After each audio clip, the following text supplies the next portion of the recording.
Welcome to episode 68 of the MotorMarvel Podcast. Welcome. This guy's got no energy today. No, I'm all good. Thanks to our sponsors, Hard Hat Watches, Only Cars, and Kimbo, and then obviously all our partners as well. Yeah.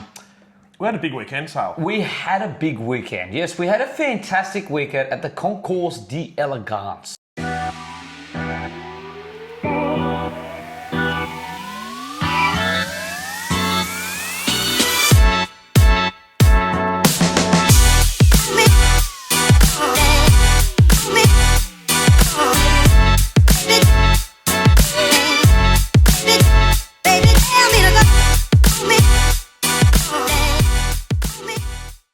Yes, what a name.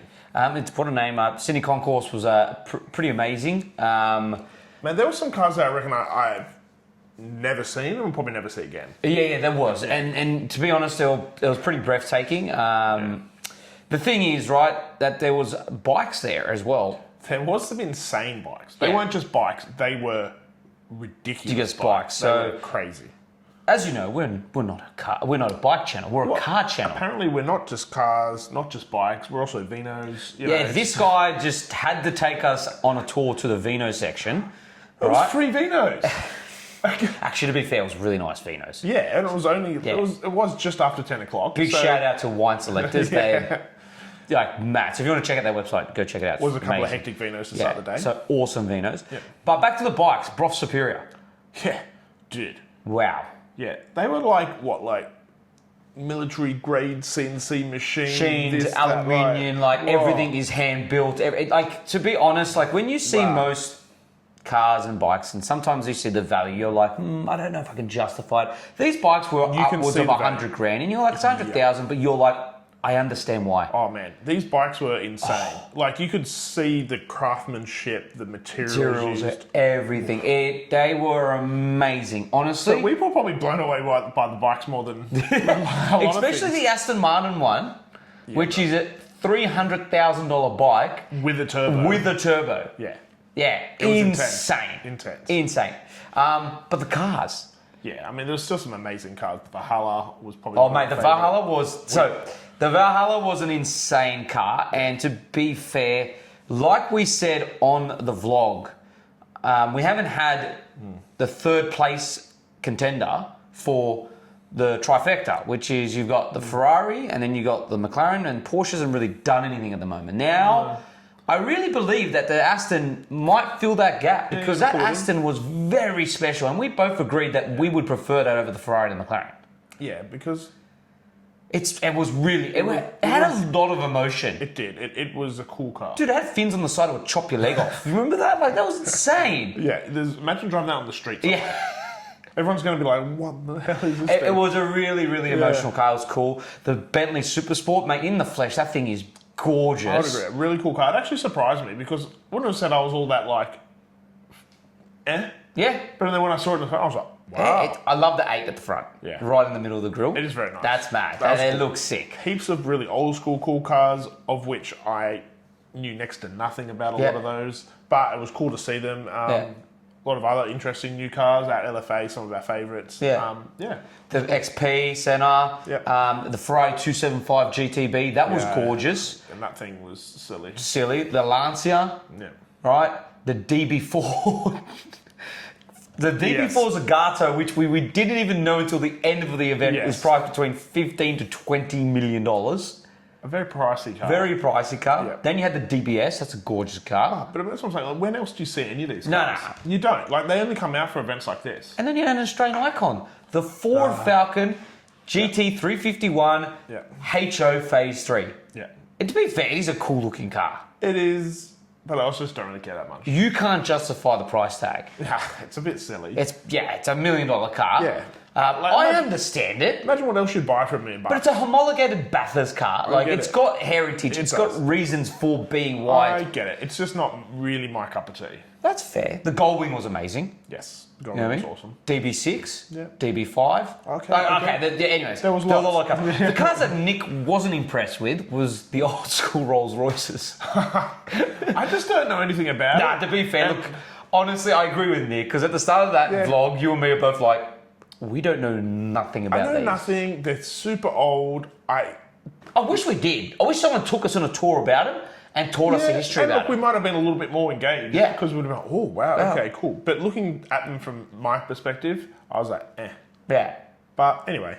Anyway, the event itself was amazing. We really do appreciate the Concours d'Elegance coordinators. Thank you so much for inviting us. We had such a great time. We cannot wait for the next one. But other than that, let's get on to A bit of news? All right, let's go. So, Sal, first up, I think this one's a bit of you, because you are our Ute King. Utes. And this seems to be ticking a fair few boxes. So I don't know why they haven't done this already in the segment. Like, you think about it, we have hybrids, we have 4-cylinder petrol turbos, we have electric. Why hasn't any manufacturer made a diesel hybrid? And one has, and it's Chery. Chery has gone ahead with a concept. Is there any reason why we wouldn't have?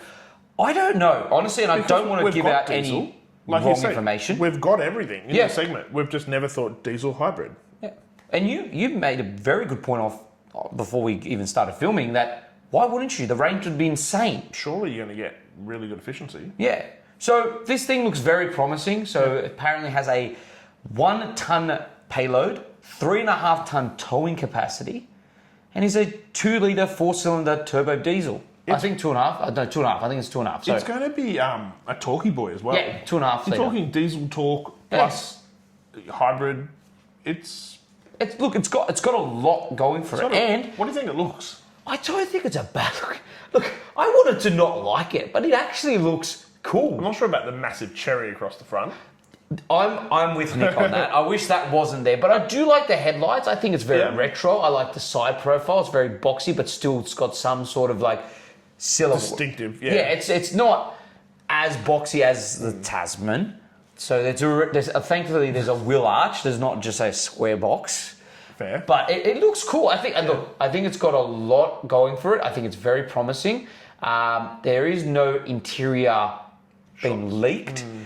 But I would expect, coming from China, they're probably going to kit it out with everything. And they're going to screens everywhere. Try to make it as premium as they possibly can. And to be fair, it looks very promising. And like Nick said off air, like I just said, I don't know why they haven't done this already. Yeah, I think Why haven't they done it has diesels? the recipe to be potentially Pretty a really good. cool option in the market. Well, it gives it an advantage over everyone else. Everyone else is doing, hybrids, but they're utilising petrol motors. Yeah. No one's in a diesel. Yeah, interesting. I think keep an eye out for it. I'd like to see a bit of interior, find out a little bit more about it. Yeah. I wouldn't mind seeing one in the flesh and seeing just how well put together it is and how it performs in general. Yeah. But yeah, that's the Cherry, which I'm pretty excited for. I don't know about Nick. It's a Ute. It's called the KP31. Okay, that's a sick name. Why can't we just... Why do we have Chinese cars that give the names such weird names?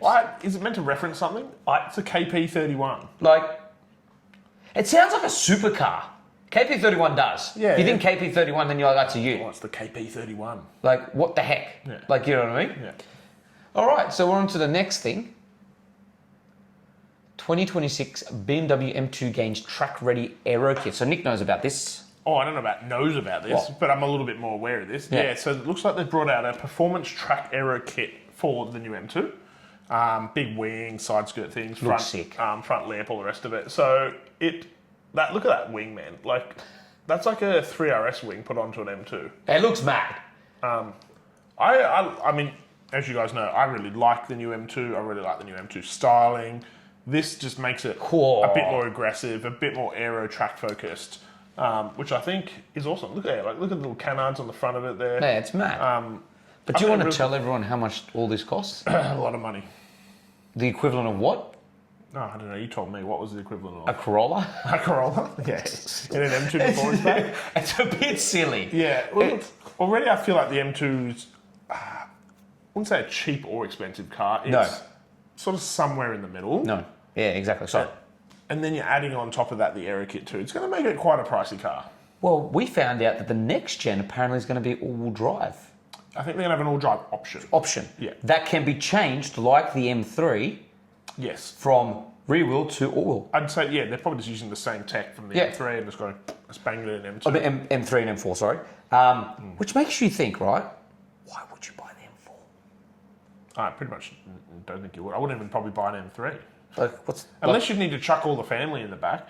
But what's the point? Like, you think about it, if they're going to do that with the next gen, what's the point of buying an M4? Because we already know that the M2, personally, we both agree on this, is a more fun and easy car to drive than the M4. I think the M2 ticks a huge amount of boxes now. Yeah. Yeah, it's not the M4's a bad car. No. You're spending a lot of extra money for what? For what? Slightly bigger version.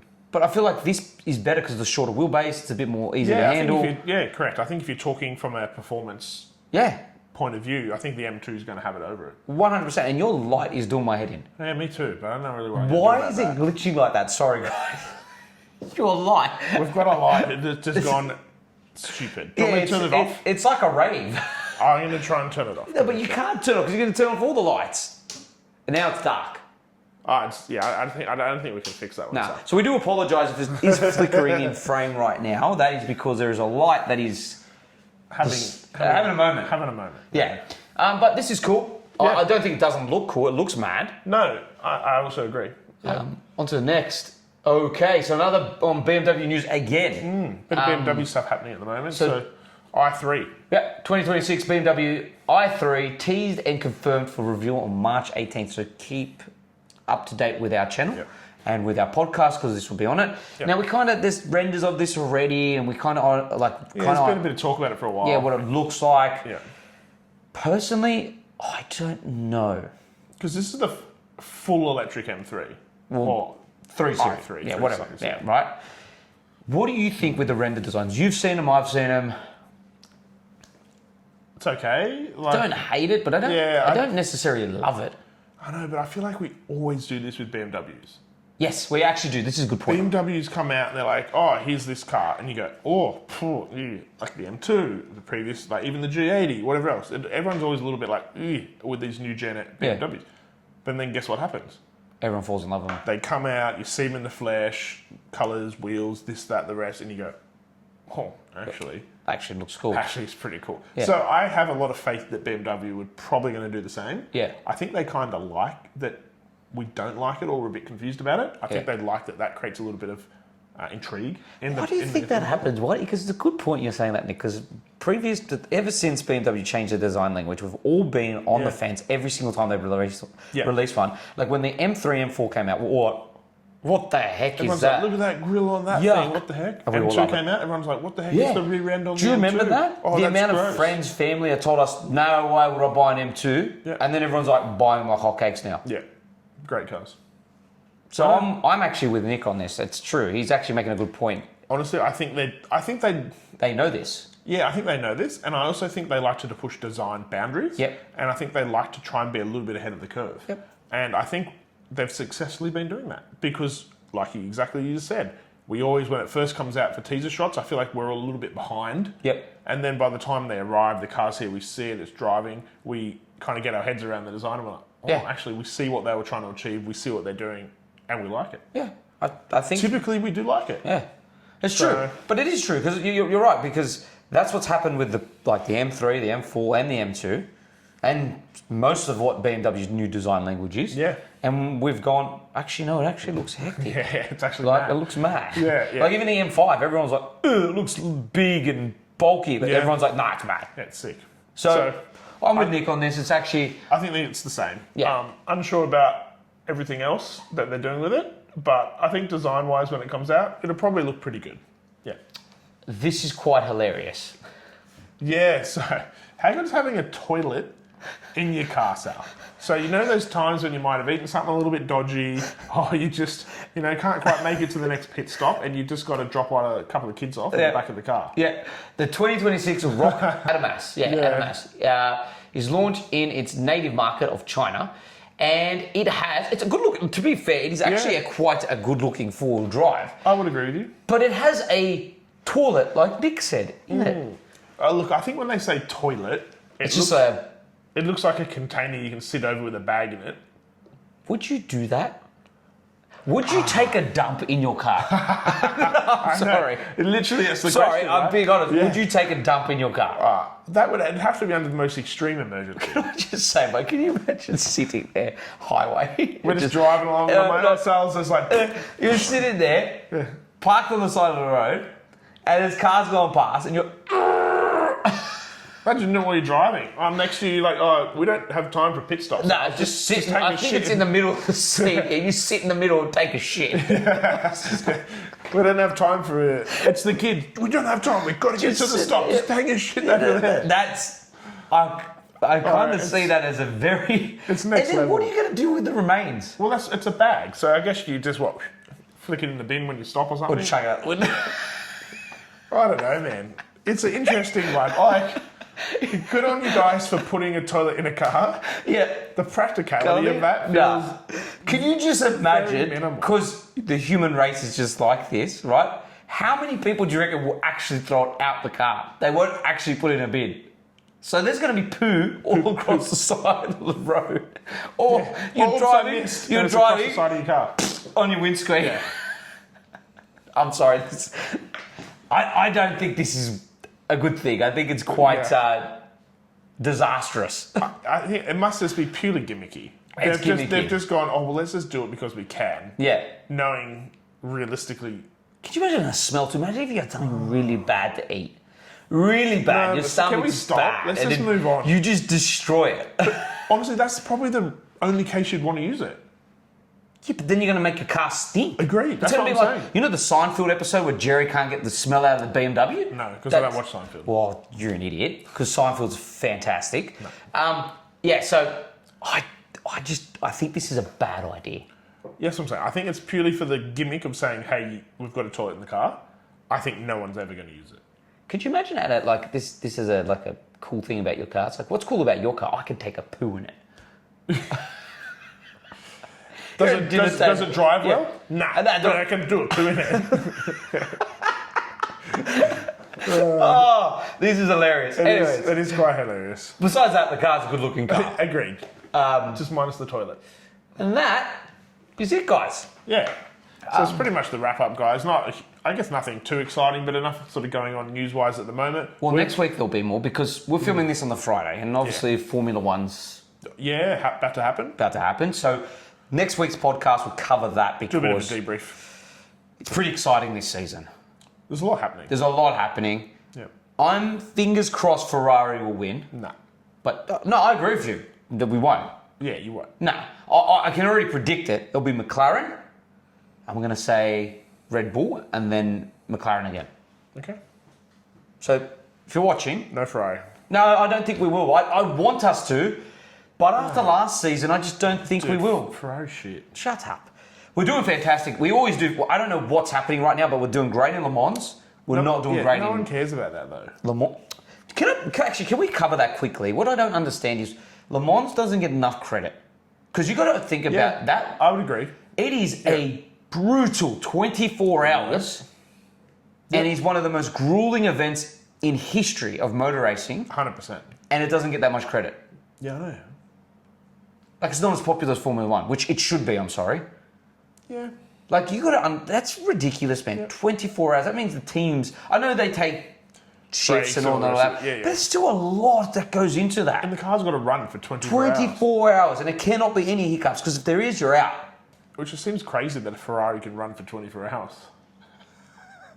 Funny guy. Ha ha ha. That's why we've won so many times. It's weird. I don't get it. Yeah, you're an idiot. Anyways, that is it for this week's podcast. Thank you so much for watching. Don't forget to like and subscribe. And also, there is more content coming out. So stay tuned to YouTube and Instagram and TikTok because the concourse, there is plenty of stuff coming out about that. Which, when this comes out, it's already come out, so go check it out. Yep. And also, this week, when this podcast does come out, is the Mitsubishi Outlander review. Cool car. Yep, so pretty good mid-sized SUV if you're in the market for that. But again, thank you so much for watching. We'll catch you next time.